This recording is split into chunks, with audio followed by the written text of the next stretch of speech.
Democracy is often introduced in one short sentence: government by the people. That sentence is powerful, but also incomplete. It tells us who should hold political power, yet it does not tell us how that power is organized, limited, or protected from abuse. In the narrowest version, democracy means leaders are chosen through real competition in elections. In a broader version, democracy also requires civil liberties, legal protections, and equal political rights so people can participate freely and meaningfully. This distinction matters because elections alone do not guarantee freedom. A country can hold votes and still silence critics, intimidate minorities, or manipulate institutions. So when we ask whether a state is democratic, we are really asking two questions at once: can citizens choose rulers, and can citizens live as free political actors between elections? To understand democracy, we need to separate its two classic forms. In direct democracy, citizens themselves debate and decide laws. This model is easiest to imagine in small communities where people can gather, deliberate, and vote on specific decisions. In representative democracy, citizens choose officials who govern on their behalf. Most modern states are far too large and complex for full direct decision-making, so representation became the dominant model. But representation changes the political relationship. Instead of constantly ruling, citizens delegate authority for a period of time. That delegation creates a permanent tension. Representatives are meant to act for the public, yet they can drift toward party interests, elite networks, or personal ambition. Democracies survive this tension only when institutions force accountability through regular elections, transparent procedures, independent courts, and a public sphere where criticism is protected. Historically, democracy did not arrive as a fully formed ideal.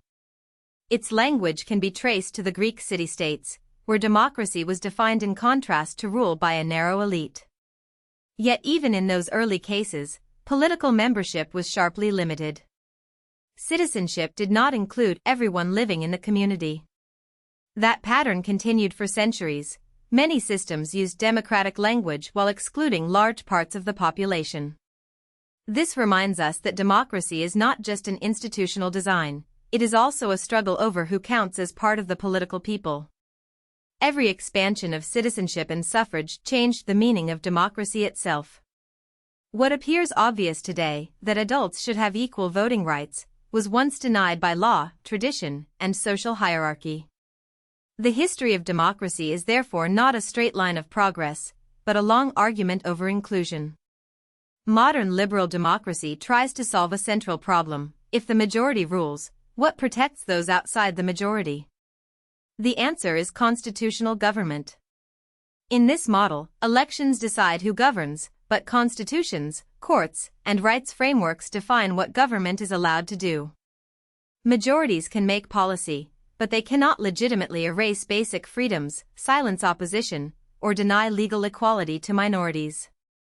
This architecture is often misunderstood as a limit on democracy, when in fact it is what allows democracy to remain democratic over time.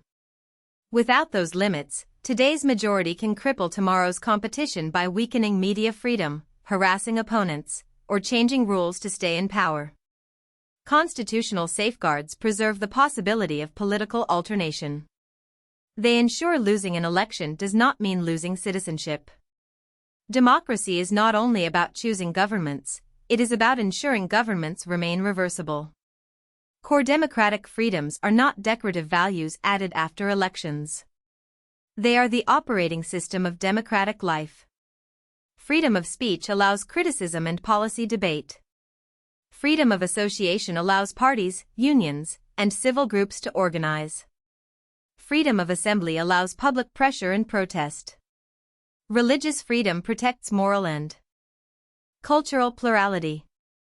Property and legal security reduce arbitrary punishment for dissent. Voting rights convert public preferences into institutional outcomes. Minority protections prevent the political process from becoming collective domination.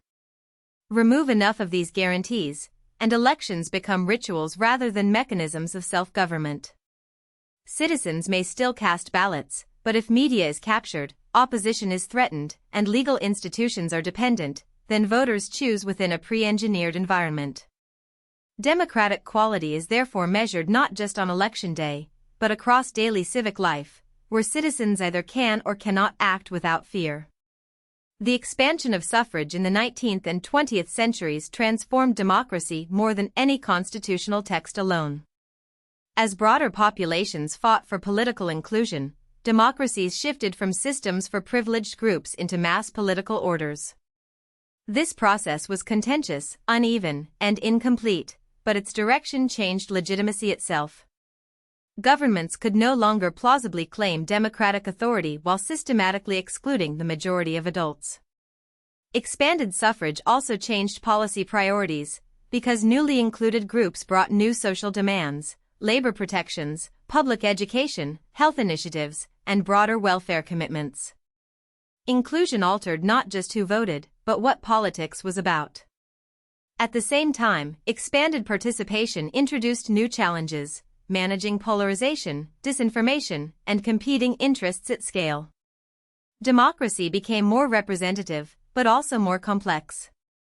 The achievement of inclusion did not end conflict, it relocated conflict into institutions where it could be negotiated without violence.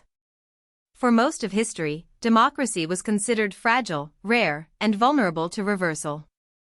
That vulnerability has never disappeared.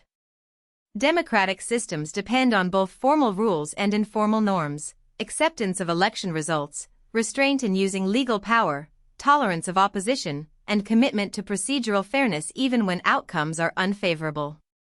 When political actors begin treating rivals as enemies to eliminate rather than competitors to defeat, democratic systems can decay from within.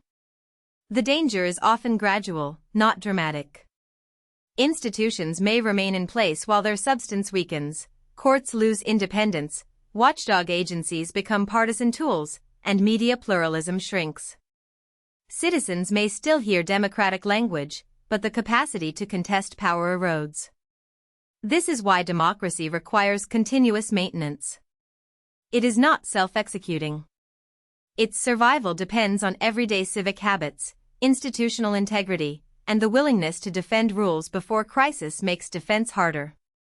Despite its fragility, democracy became far more prevalent after the 19th century through repeated waves of democratization. Different regions moved at different speeds, and transitions followed different paths, but the global pattern was unmistakable. More states adopted electoral institutions and claimed popular legitimacy. Even regimes with authoritarian practices increasingly sought democratic branding, because democratic language carries moral and political authority in the modern era. This produces a paradox. If almost everyone claims to be democratic, the label alone tells us little. We must examine institutional reality. Are elections competitive and fair? Can opposition organize safely? Are rights enforceable? Is power alternation plausible? Do courts and media operate independently enough to expose abuse? The modern political landscape includes many hybrid systems where democratic forms coexist with undemocratic controls. Understanding democracy today means looking past official rhetoric to the practical distribution of power and freedom. Research comparisons often show that democracies, on average, are associated with better outcomes in areas like health, education, and long-term economic performance. The mechanism is not magic. Democracies create incentives for leaders to respond to citizens, because leaders can be removed. Open public debate improves error correction by exposing policy failures. Independent institutions can restrain corruption and arbitrary governance. Civil freedoms support social innovation and collective problem-solving. But averages are not guarantees. Democracies can still produce short-termism, policy gridlock, and uneven service delivery. They can elect poor leaders and delay urgent reforms.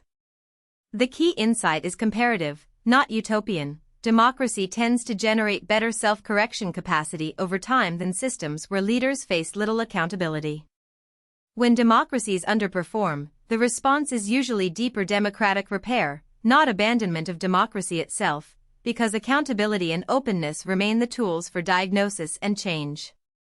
Here is another modern paradox. Many people across regions express support for democracy in principle while reporting deep dissatisfaction with how democracy works in practice. This gap between ideal and performance is not trivial. It reflects frustrations with inequality, political polarization, institutional mistrust, corruption fears, and the feeling that ordinary citizens have little influence between elections. In established democracies, disappointment can be especially intense because expectations are high. Citizens do not judge democracy by theory, they judge it by lived experience, whether institutions solve problems fairly, whether laws apply equally, and whether public officials appear accountable. If democratic systems fail repeatedly to deliver credibility, symbolic support can erode into cynicism.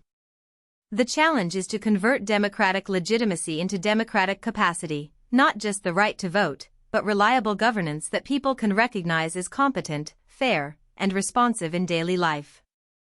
So what does democratic resilience actually require? First, competitive elections with clear rules and trusted administration. Second, rights that protect dissent, journalism, and civic organization. Third, institutional checks, courts, legislatures, oversight bodies that can constrain executive overreach. Fourth, inclusive citizenship so political voice is not reserved for favored groups. Fifth, civic norms, acceptance of pluralism, willingness to lose today and compete tomorrow, and rejection of political violence as a tool of routine conflict. None of these elements is sufficient alone. Elections without rights can legitimize abuse. Rights without accountability can drift into unresponsive governance. Inclusion without institutional capacity can produce frustration.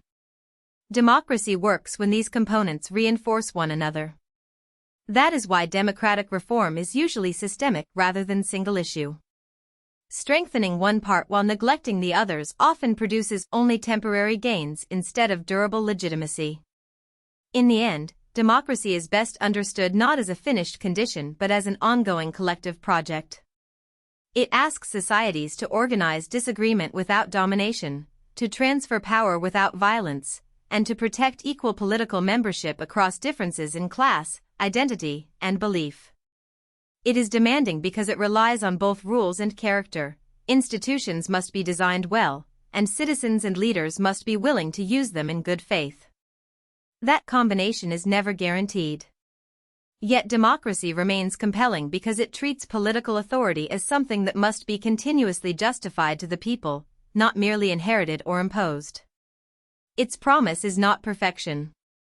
Its promise is corrigibility, the ability to expose mistakes, replace leaders, expand inclusion, and renegotiate common life without destroying the political community itself. That is why democracy remains difficult, contested, and worth defending. If you found this helpful, please like this video and subscribe for more explainers.